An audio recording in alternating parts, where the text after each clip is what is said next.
کس نے کہا؟ اللہ نے کہا. تو اللہ کہنے والا اللہ ہے، تو یہ فاعل ہوا، اور اس فاعل کو اللہ کی جو ہا ہے اس پہ جو پیش ہے اس سے ظاہر کیا گیا ہے. اعبد اللہ، میں عبادت کرتا ہوں اللہ کی. یہاں پہ اللہ مفعول ہے، جس کی عبادت کی جا رہی ہے وہ اللہ ہے، اور یہاں پہ فاعل جو ہے وہ میں ہوں. تو اللہ کی ہا کو زبر لگا کے مفعول کو ظاہر کیا گیا ہے، جبکہ اردو میں آپ نے دیکھا کہ فاعل کے لیے یہ نے کا لفظ استعمال کیا الگ سے، اور مفعول کے لیے یہ اللہ کے ساتھ کی کا لفظ استعمال کیا. عربی میں کوئی ایکسٹرا لفظ استعمال نہیں ہوا، صرف آخری حرف پہ یہ پیش اور زبر لگا کے ظاہر کر دیا گیا. کتاب اللہ، اللہ کی کتاب.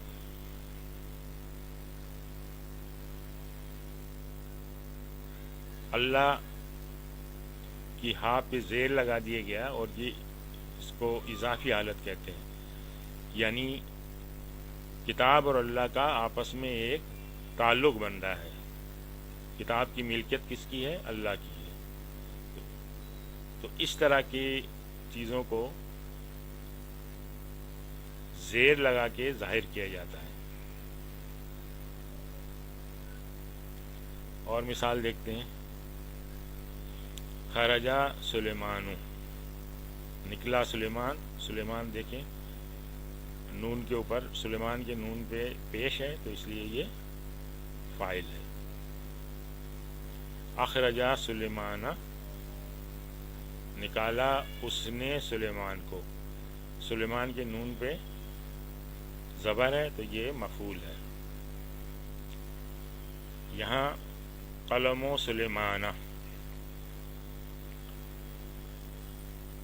سلیمان کے آخری لفظ نون پہ زبر ہے، لیکن یہ اضافی حالت میں ہے. کچھ اسماء ایسے ہوتے ہیں جو اپنی اعرابی حالت تینوں صورتوں میں نہیں بدلتے.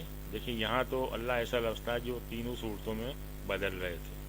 یعنی جب فاعل تھا تو ایک اعرابی حالت تھی، مفعول کی صورت میں دوسری، اور اضافت کی صورت میں تیسری.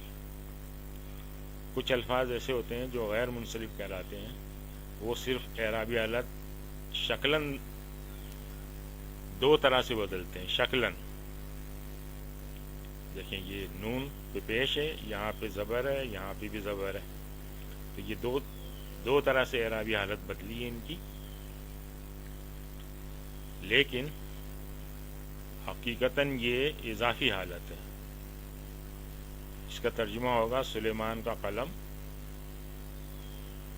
اضافی حالت میں. اور اس کا کس طرح پتہ چلے گا؟ یہ جملے میں استعمال کے اعتبار سے پتہ چلے گا. دیکھیں یہ اس میں دونوں یہ اسم ہیں، تو ان دو اسموں کا تعلق آپس میں اضافت کے طور پہ ہو رہا ہے، اور یہاں پہ یہ ایک فعل ہے اور دوسرا اسم ہے. آگے چل کے اور مزید واضح ہو جائے گا. اچھا، اسی طرح سے کچھ الفاظ ایسے ہیں جو تینوں اعرابی حالت میں شکلاً ایک جیسی شکل کے رہتے ہیں، لیکن حقیقت میں وہ گرامر کے لحاظ سے وہ فاعل، مفعول اور اضافی حالت میں ہوتے ہیں. دیکھتے ہیں. ضربا موسیٰ زیدن، مارا موسیٰ نے زید کو. یہاں موسیٰ فاعل ہے. ضربا موسیٰ زیدن، اب یہاں پہ موسیٰ جو ہے اس جملے کے لحاظ سے یہ مفعول ہے. مارا زید نے موسیٰ کو، اس لیے کہ یہاں پہ فاعل جو ہے یہ زید ہے، یہ پیش سے ریپرزینٹ ہو رہا ہے. چونکہ اس کے آخر میں زیر زبر پیش کچھ بھی نہیں ہے موسیٰ کے، اس لیے یہ جملے کی مناسبت کے اعتبار سے پھر پتہ چلے گا کہ اس پہ پیش ہونا چاہیے تھا، یا اس پہ زبر ہونی چاہیے تھی، یا اس پہ زیر ہونا چاہیے تھا.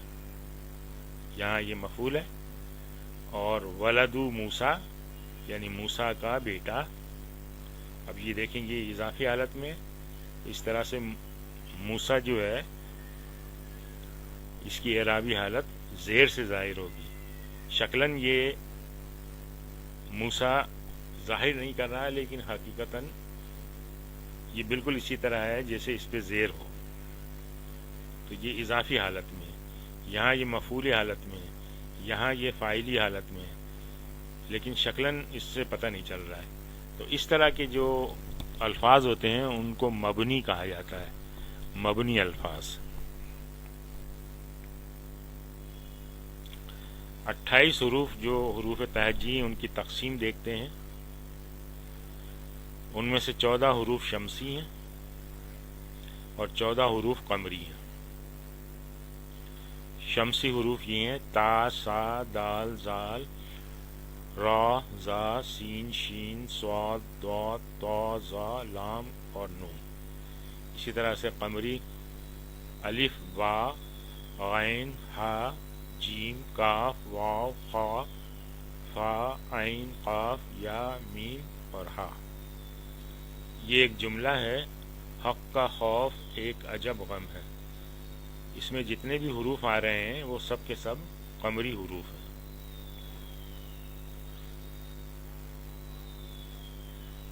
شمسی حروف سے پہلے اگر ال لگ جائے تو اس کو پڑھنے کا کیا طریقہ ہوگا؟ یہ دیکھیں شین جو ہے وہ شمسی حرف ہے، اس سے پہلے ال لگایا تو اس میں لام نہیں پڑھا جائے گا، شین ڈائریکٹلی پڑھا جائے گا. تو الشمسو، اس کو ہم الشمسو پڑھیں گے. یہ اس کے پڑھنے کا طریقہ ہے. اسی طرح اگر اس سے پہلے واو لگا دیا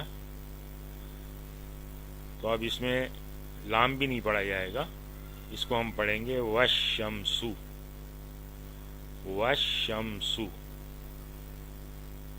لیکن اگر کوئی قمری لفظ ہے قمرن، اس کے ساتھ اگر ال لگا دیا تو پھر پڑھنے کے لیے اس میں لام پڑھا جائے گا اور اس کو ہم کہیں گے القمرو. القمرو لام پڑھا جا رہا ہے. اسی طرح القمرو سے پہلے اگر واو لگا دیا تو پھر اس کے پڑھنے کا طریقہ یہ ہوگا والقمرو، یعنی اس میں لام پڑھا جائے گا.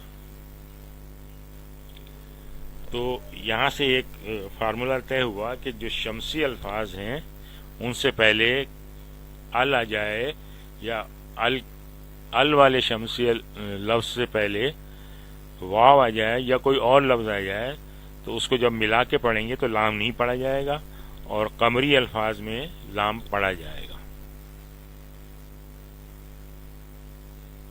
اب اس کی تھوڑی سی مشق کر کے دیکھتے ہیں. العادلو،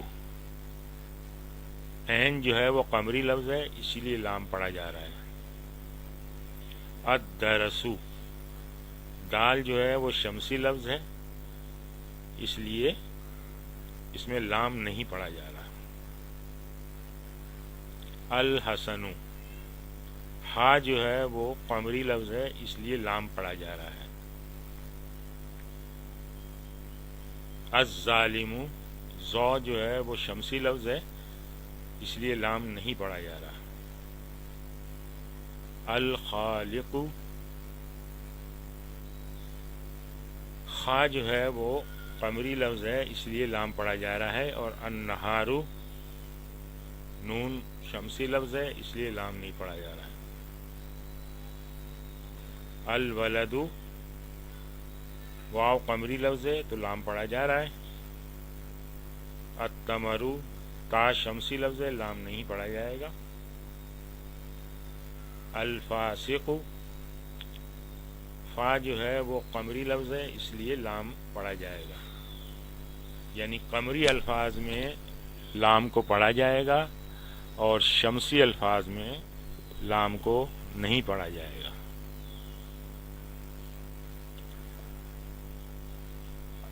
اسم کی بنیادی علامتیں، جس لفظ کے آخر میں تنوین ہو وہ یہ اس کی بنیادی علامت ہے اسم کی، اور دوسری اس کی علامت ہے کہ اس لفظ کے ساتھ ال لگا ہو.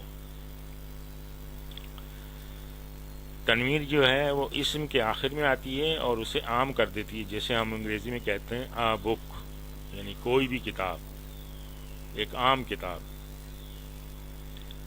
اور ال جو ہے وہ اسم کے شروع میں لگتا ہے اور اسے خاص کر دیتا ہے، جیسے انگریزی میں ہم کہتے ہیں دی بک، یعنی ایک پرٹیکولر بک، کوئی خاص بک. مثال دیکھتے ہیں اس کی.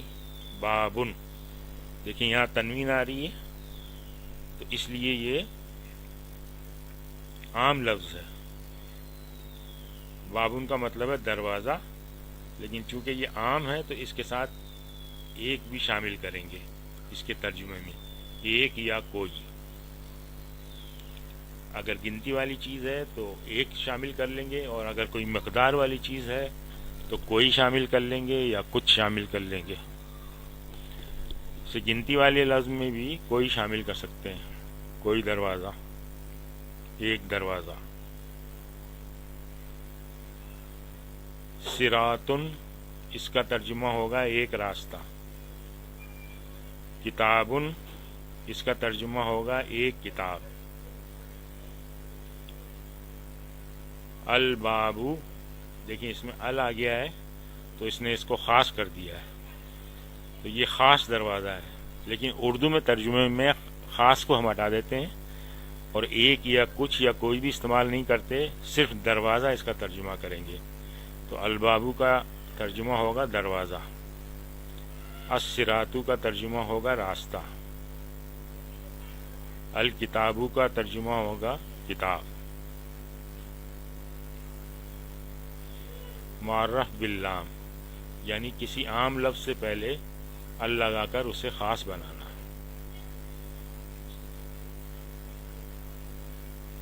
بیتن جو ہے وہ ایک عام لفظ ہے، اس سے پہلے آپ نے ال لگایا تو یہ بن گیا البیتو.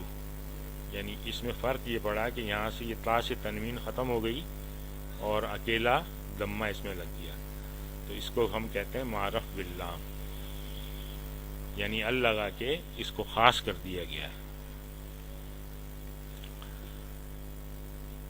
معرف باللام سے ما قبل، یعنی اس سے پہلے اگر کوئی حرف آ جائے تو اسے ال سے ملا کر پڑھنا چاہیے.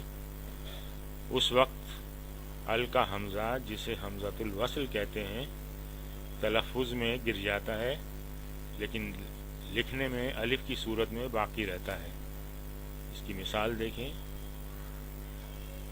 الولد، الحسن، ان دونوں کو آپس میں ملایا.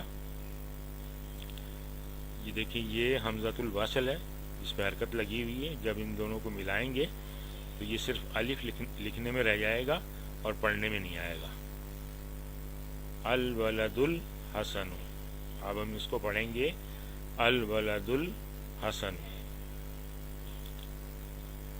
اس طرح لکھنا الولد الحسن غلط ہے.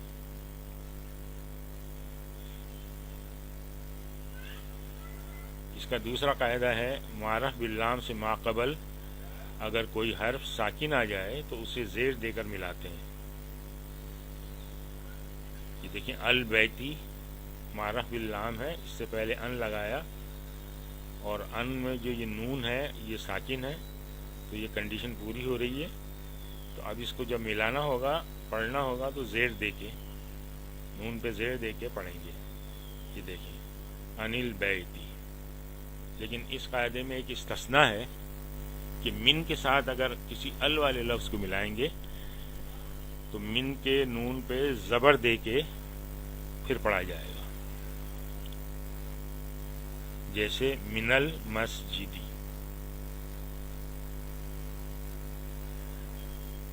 اب ہم دیکھتے ہیں کہ یہ اسم کی کس طرح پہچان ہوتی ہے. دو تو ہم نے ابھی دیکھی ہیں. لفظ کے آخر میں تنوین ہو، جیسے رجلن، تو یہ اسم ہے.